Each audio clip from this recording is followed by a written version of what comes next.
If I had lived in Ashura, then I could come here and say, yeah, I'm somebody who participated in Ashura. But I haven't even been to war yet.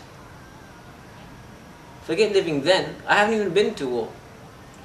What makes me think I can boldly stand up here and say, I am somebody who has an identity of Ashura, or my identity is Ashura. My identity, part of my identity is Karbala, because I commemorate it, I show feelings for it, I put banners around my house, I attend congregations. Is there anything that really justifies? Because right now the question was identity. We're not talking about feelings, we're talking about identity. Hence you'd find that it's difficult. Yeah? And Ashura, Karbala, what is it? It's a happening. It's a conclusion of events. I note the word conclusion of events that happened. Okay? Nobody's identity can be a conclusion of events that happen in a particular time, unless and until they have been part of that event. Alright? So, if you still want to think about that, ask questions, you're most welcome to. But now we'll move on.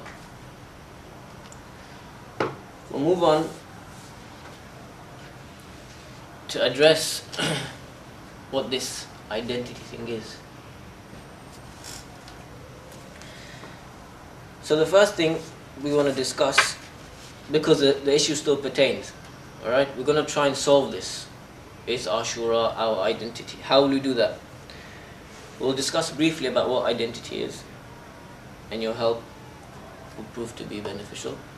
Then we'll talk about whether we need one or not. Then thirdly, we'll go on to how we develop an identity. Yeah? So begin with, what is this thing identity all about?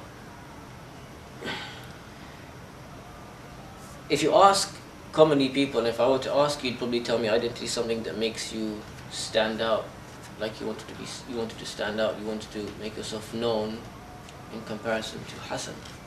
Okay? So it's something that makes you stand out as a person, whether you're similar to somebody or different. Okay, it's what makes you who you are. Alright, so this is identity. Now how is our description of our identity? It's based on what? Is it based on what? Profession? Lineage?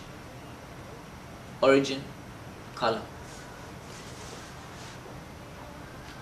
Surely it would be based on what's most important to you first. Excellent.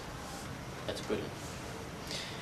And what about not only what's important to you as a person, but also what's important to the person asking you? So for example, right now, okay, if I was to ask you, not me, sorry.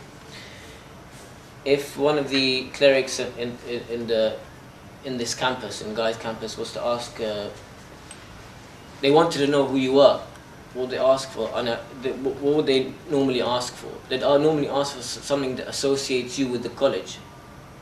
Yeah? So they'd ask for a student code maybe. Come to a customs officer, what's your identity? I'm British. Somebody else may ask you, might give them another reply, according to what they want to hear. You see? If I know you're British, you're not going to sit here and say, I'm British. I know you're Shia, or I know you're Sunni. I'm not going to ask you, what are you? You tell me I'm Sunni. I know you're Sunni. I know you're Shia. But if you knew I was intending something else, you would answer from yourself what you thought I was trying to take out. So there's two things.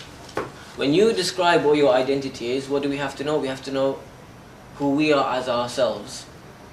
And then secondly, who is the identifier?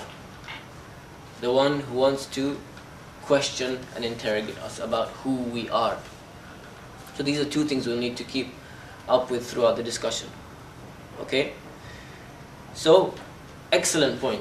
She said, what's your name, sorry? Sakina. Sakina. She said, what's important for us? You're not going to tell me, I have 5 pairs of jeans and 7 shirts. It doesn't make a difference to you. And I don't really care about that either. So what's important for you and what's important for the person who's identifying you is what's going to be noted. Now, what is it then? Is it really important for me to know you're Hassan? Is it really important for me to know you live in Wilsden? Is it really important for you to tell me you live in Wilsden? Is it really important for me to know you're studying medicine?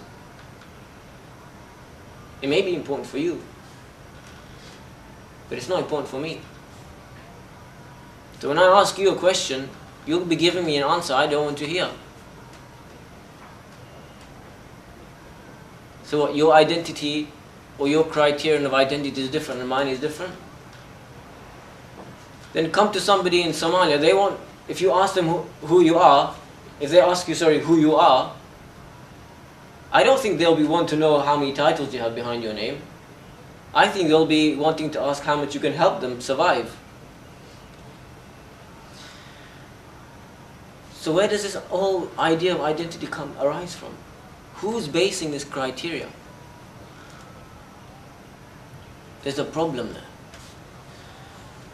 Okay, now, it's not all confusing, okay, because this is how the world works, and we need these terms, we need names to be able to get along in life. And that's how Allah subhanahu wa ta'ala created this life, that we have these terms created so that we can know each other, we can understand each other better. But, keeping all this in mind, how then can we identify ourselves? Keeping in mind what we said, that there needs to be an identifier, okay, and there needs to be the person who's identifying themselves. Keeping in mind that they might have 2 different criteria, how then could we best, in the world we live today, identify ourselves? I'm not talking about philosophy, it's very simple, yeah? Don't look like you're gonna, conk out on me or something. I'm sure you've just done medicine or whatever, you've just come out from uni. I know it's been maybe for some of you been a hard day, but regardless of that, this is a very simple question. I'm not talking any other language than English, so please do answer.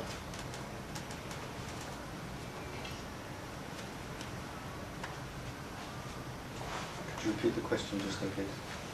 Okay, the question just in case was that keeping in mind that the one who wants to know about your identity may be looking for something different, and you may want to tell him something, or you may want to tell her something different. So keeping in mind there's a difference here. Is there anything, a common ground by which we can then identify ourselves to anybody? Humanity.